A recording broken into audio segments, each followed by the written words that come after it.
നമസ്കാരം.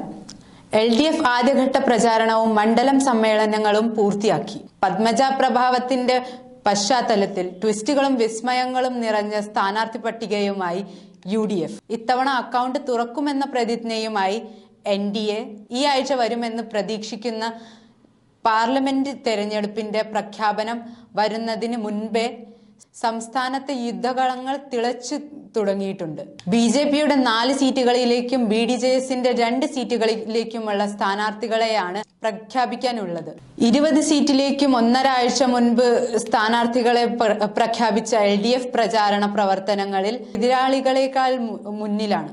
സ്ഥാനാർത്ഥികൾക്കായുള്ള ആദ്യഘട്ട പ്രചാരണം അവസാനിച്ചു. ശ്രദ്ധേയമായ സ്ഥാനാർത്ഥി പട്ടികയും ഒരു പ്ലസ് പോയിന്റാണ്. എന്നാൽ ക്ഷേമ പെൻഷൻ കുടിശ്ശികയിലും സിദ്ധാർത്ഥ വിഷയത്തിലും വിശദീകരണം നൽകാൻ LDF വിയർക്കേണ്ടി വരും. അതേസമയം സിദ്ധാർത്ഥൻ കേസിലെ കുടുംബത്തിന്റെ ഹർജി മാനിച്ച് അന്വേഷണം CBIക്ക് വിടാനുള്ള മുഖ്യമന്ത്രി പിണറായി വിജയന്റെ തീരുമാനം നല്ല നടപടിയായതിനാൽ പ്രതിപക്ഷത്തിന്റെ ആക്രമണത്തിൽ നിന്ന് LDFനെ രക്ഷിക്കും.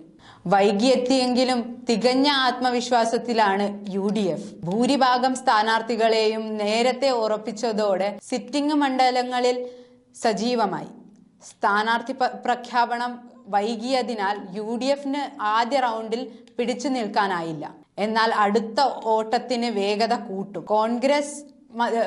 കോൺഗ്രസ് മത്സരിക്കുന്ന 16 സീറ്റിൽ 13 സിറ്റിംഗ് MPമാരാണ്. വയനാട്ടിലും ആലപ്പുഴയിലും രാഹുൽ ഗാന്ധിയും KC വേണുഗോപാലും ഫീൽഡ് ചെയ്തതോടെ മത്സരം ജയിച്ചതിന്റെ ആവേശത്തിലാണ് UDF. ഇപ്പോഴും തൃശൂരിലും വടകരയിലും നിലനിൽക്കുന്ന അവസാന നിമിഷ മനമാറ്റവും TN പ്രതാപനെ പാതി വഴിയിൽ മാറ്റിയതും പത്മജയുടെ പ്രത്യാക്രമണവും എല്ലാം UDFനെ പരോക്ഷമായെങ്കിലും ബാധിച്ചിട്ടുണ്ട്.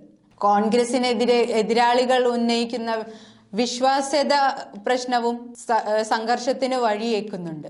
കേരളത്തിൽ വികസന മഴയുണ്ടാക്കുമെന്നാണ് NDAയുടെ വാഗ്ദാനം.